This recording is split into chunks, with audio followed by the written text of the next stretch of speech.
Saudi अरब में मुकीम गैर मुल्कियों के लिए रिहायशी कवानीन वाज़ेह हैं। आज हम आपको चंद सार्फिन के इस हवाले से सवालात के जवाब बताएंगे। सऊदी अरब में रिहायशी कानून के तहत इकामा होना लाजमी है। कारकुनों के लिए वजारत अफरादी कुव्वत की जानिब से वर्क परमिट जारी किया जाता है, जिसके अलहदा क़वानीन हैं। ताहम इकामा के मामलात वजारत अफरादी कुव्वत की जानिब से मंजूरी के बाद जवाज़ात में तय किए जाते हैं। हरूब से मुतालिक क़वानीन के बारे में बाद अफराद की जानिब से जवाज़ात से हरूब के हवाले से दरियाफ्त किया गया है।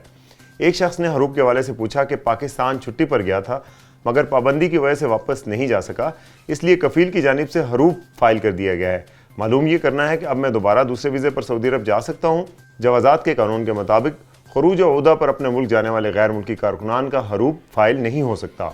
हरूब का मतलब है आजिर के पास से फरार होना, जबकि छुट्टी गए हुए कारकुन आजिर की मर्जी से खरूज ओहदा पर जाते हैं और खरूज ओहदा वीज़ा का रुकन नहीं बल्कि आजिर के अबशर या मुकीम पोर्टल से लगाया जाता है। इसलिए खरूज ओहदा पर जाने वालों को हरूब की कैटेगरी में शामिल नहीं किया जा सकता। याद रहे कि वो अफराद जो खरूज ओहदा वीज़ा लगवाने के बावजूद वीज़ा इस्तेमाल नहीं करते और मुमलिकत में ही रहते हैं, उनका खरूज ओहदा यानी exit re entry visa expire हो जाता है। अगर वो अपने आजिर से रजू भी नहीं करते तो उस सूरत में उनका हरूब फाइल हो सकता है। बाज़ अफराद इस गलत फहमी में होते हैं कि इनका हरूब लगा दिया गया है।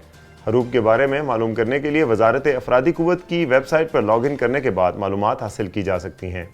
अगर गैर मुल्की कारकुन का हरूब फाइल किया गया हो तो वहाँ काम से गैर हाजिर दर्ज होगा, बसूरत दीगर ऑन ड्यूटी तहरीर होगा। यहाँ एक अमर का भी ख्याल रखा जाए कि वो तारकीन जो खरूज ओहदा पर छुट्टी पर जाते हैं और वक्त मुकर्रर पर वापस नहीं आते तो उस सूरत में उनकी कंपनी, इदारा या कफील को ये हक हासिल है कि वो कारकुन को अपने सिस्टम से खारिज करने के लिए उन्हें खरिज वलम याइद की कैटेगरी में शामिल कर दे। खरिज वलम याइद की कैटेगरी में शामिल होने वाले आइंदा 3 बरस के लिए मुमलिकत नहीं आ सकते।